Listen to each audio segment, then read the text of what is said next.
Hey, what's up, y'all? My name is Stevie Matt, and today I'll be discussing The Old Guard. It was released on Netflix in 2020. It was directed by Gina Prince Bythewood and written by Greg Rucka. Welcome to It's Not That Deep.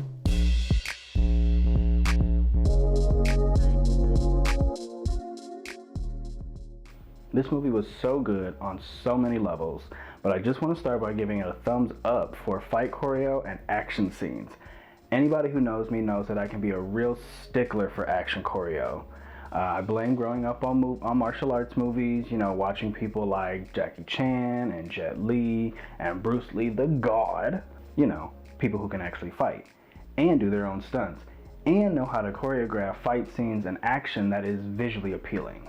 So my standards are extremely high, and most movies just do not hit that mark, unfortunately. But this one does. Having actors like Charlize Theron, who, again, can actually do their own stunts, certainly helps. And then when she put out her badass signature acts, that upped the ante even more for me. I love unique weapons like that. But then, even during the shootouts, which could have been easily just been a minimal, bang bang pow pow, you instead get shit like this. They did that poor man so dirty. I mean, he is still a hired merc for a piece of shit CEO, so whatever, but still, goddamn. But beyond that, it balances these very good action sequences with an otherwise well-written story that still manages to prioritize its characters over its cool factor and maintains a very solid emotional core. It takes the time and care to properly humanize its characters, doing a superb job at crafting believable motives and stakes for characters who are incapable of dying. You have these characters who are not only immortal, but also highly skilled fighters, so what on earth could create enough tension for an engaging story, right? Well, you could go the easy route and talk just about the loneliness of going through generations while everyone around you grows old and dies regularly, which would be standard fare, though Anne Rice pretty much beat that horse to death in her Vampire Chronicles, if we're being honest. But they take it a step further and make it a bit more material with Quinn's story, which, let me just say, is absolutely horrifying, and I have not been able to stop thinking about it. 500 years? Absolutely not. No ma'am. No ma'am. So yeah, I absolutely understand why this group of immortal warriors would be utterly terrified of being captured. Even immortality is not enough to counter the cruelty of man. And it also makes it hit that much harder when they do get captured and Merrick talks about locking them in a vault. So they all have motivations that are rooted in something concrete and personal. Quinn's fate haunts Andy and is a major factor in why she's so jaded, on top of the world still just being an absolute mess despite their best efforts. But Booker and Copley as well have clear reasons for their betrayals. They both do what they do from a place of unresolved grief. Which, can I just say, is there a website like Does the Dog Die for when all the trouble in a story could have been avoided if the men had just gone to therapy instead? I forget who said that first. It was probably on Twitter or Tumblr somewhere, but I think about it all the time now. We get Andy's backstory with Quinn that explains why they move in secret, and then later we get Booker's backstory, which does even more work narratively. Much like with Andy's, it explains why they don't form or maintain connections and relationships with mortals, but it also sets the foundation for his eventual betrayal with the story of his son, who blamed him for letting him die a slow, torturous death from cancer because he wouldn't share his gift. Now, rationally, he knows it's physically impossible to do so, but with Merrick, he sees an opportunity to maybe finally do something where he couldn't before, and also to put an end to his own suffering. And same with Copley. He moves from a place of grief over his wife, who also died a miserable death to cancer, which drives him to chase our group down and sell them out to the CEO. Even with this slimy ass, rubber face ass guy showing him his true malicious intent at every turn, he convinces himself it's for the greater good because he needs it to be, which was probably the most frustrating part of his character. This is about science, not profits or sadism. You didn't think we were way past that when he dispatched you with an army of mercenaries to literally kidnap these people at gunpoint? Bruh. I'm sorry about your wife, but same as Booker, your own guilt and grief does not mean you get to override other people's agency. You think you're the only one who done lost somebody? We all got pain. There are ways to cope with those feelings of powerlessness, but externalizing it onto other people in such aggressively violent ways, just because they, to your knowledge, cannot die, just ain't it. It was supposed to be a gift to the world. It wasn't your gift to give. And that brings me to my next point, which is how the movie handles that aspect of the narrative that highlights the importance of consent in medical and scientific progress. This, of course, brings to mind the story of Henrietta Lacks, who died of cancer in 1951, and her cancerous cells, taken and used without her knowledge or consent, would end up furthering modern medicine in a plethora of ways. Now, I won't pretend to be an expert of her story. I am merely familiar enough to have made the connection, and I have a copy of a book on her, The Immortal Life of Henrietta Lacks, that I fully intend to read very soon. But just so that I can provide that quick overview here, I found this article, which will of course be linked in the description below, that touches on the case's deeper ethical implications. And to a lesser degree, it also makes me think of Saartjie Baartman, whose story is chronicled in great detail in Sabrina Stringer's Fearing the Black Body, which I have actually read, who managed to fend off doctors from studying her body despite essentially being property of the men parading her around Europe as a kind of circus act. That is, until she died. Now, I say to a lesser degree because both sets of doctors would have themselves convinced that they were acting for the greater good.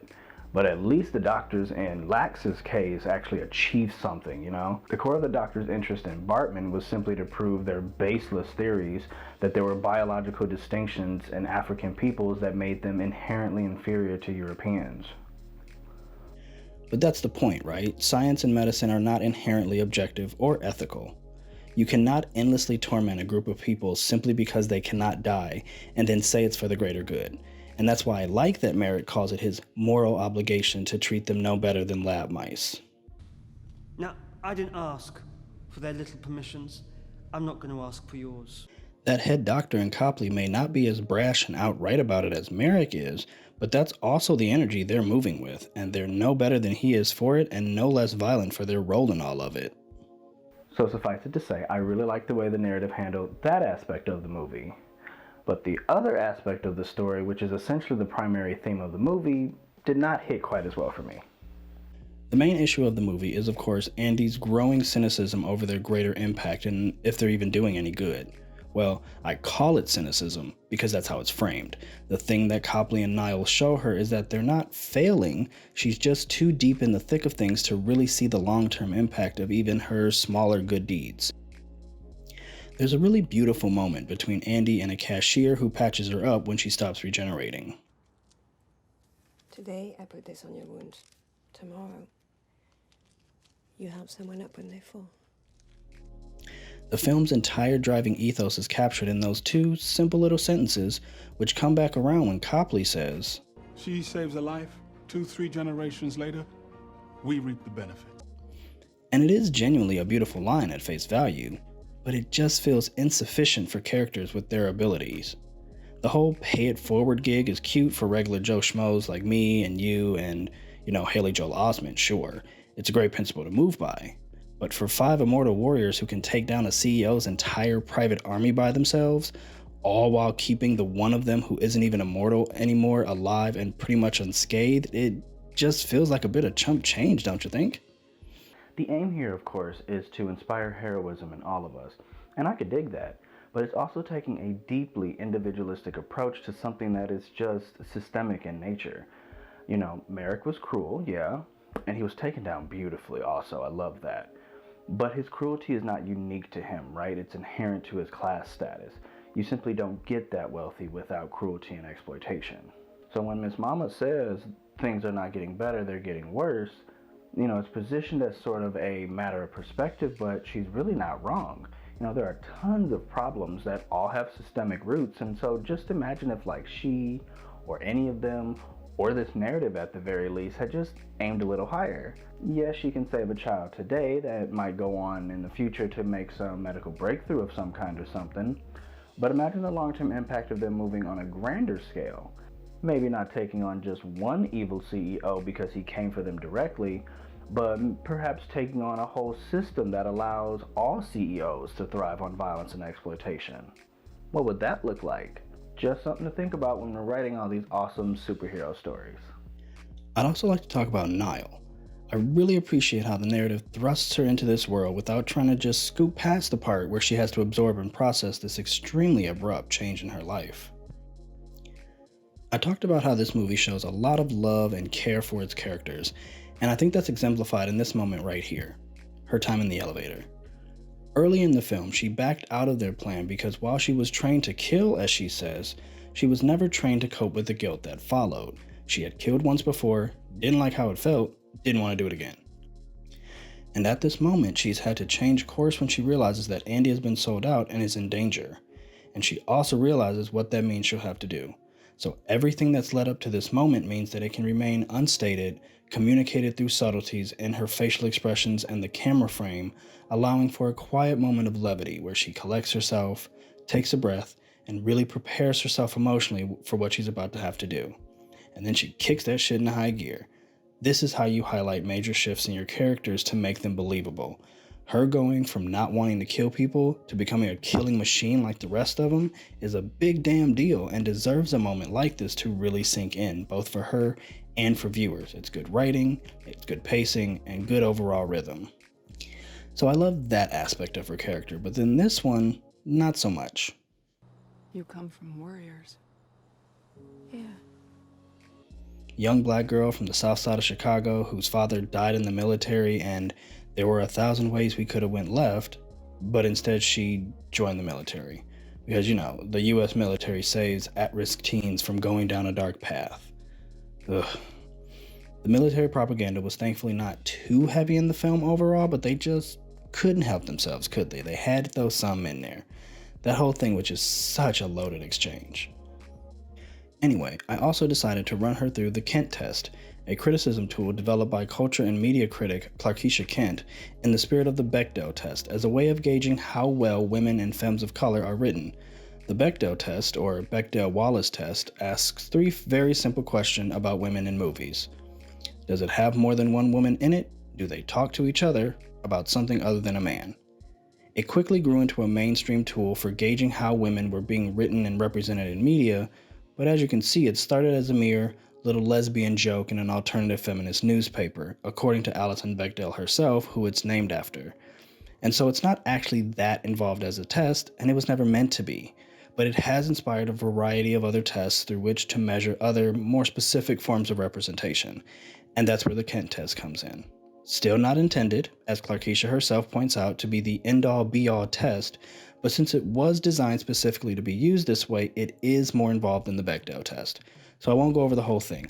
I'll just jump to the end where I give Niall her score and link to the test in the description below for your future reference. And Niall's grand total is, drumroll please, 7-ish of 8 possible points, so a strong representation. I say ish because one of the points do require that they are not solely included in the narrative to prop up a white female character. And while Niall does have her own narrative arc, a major function of her character in the story is to renew Andy's faith in their work. I think it could be argued both ways though, that's why I say ish, and why tools like this in general are meant to be used as a starting point, not a final point for discussing a piece of work. Still though, it's really impressive. Love that for her, love that for us.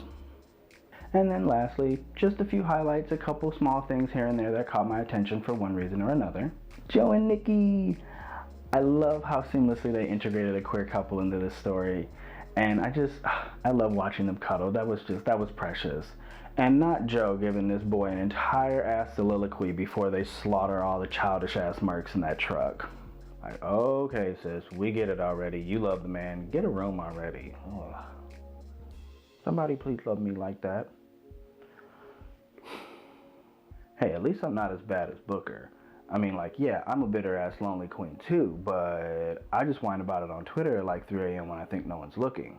Like a normal person. Or, he's old as hell, do it old school. Get a journal. But you don't sell out the whole squad to an evil corporation. Come on, boo, you should know better than that. And very last thing, just a fun, cool little tidbit that I found along the way. So Greg Rucka, the writer of the film, is also the author of the comic book series that the movie is based on. I find the story interesting enough that I would actually like to go back and read the source material at some point, but man, just as a writer, talk about goals, right? It's obviously not every author's goal to have their work adapted to film, right? But like, if my shit was gonna get adapted, I definitely want to still be kept on the pen, so good for him. So if someone at Netflix found their way here and made it this far, first off, hey, hi, hello, hire me. But also, the people want more old guard. And by people, I mean me. And also everybody else. So thank you for your time, and I look forward to your job offer. And that's all I got for you today. You know, I always have my little nitpicks because that's just part of being a critic and a critical viewer, but this is overall a very fantastic movie. It had excellent action sequences as well as a really well written, solid script that prioritized its characters, and I also think it's just a fascinating approach to immortality.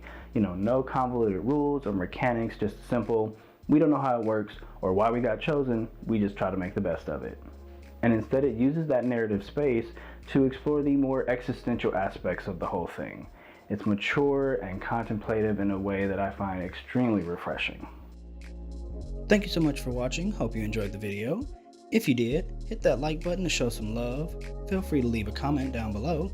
And while you're at it, go ahead and hit that subscribe button so you never miss another one. Check me out on Twitter and Coffee for more ways to stay up to date and show support. Take care of yourselves and each other. And I'll see you in the next video.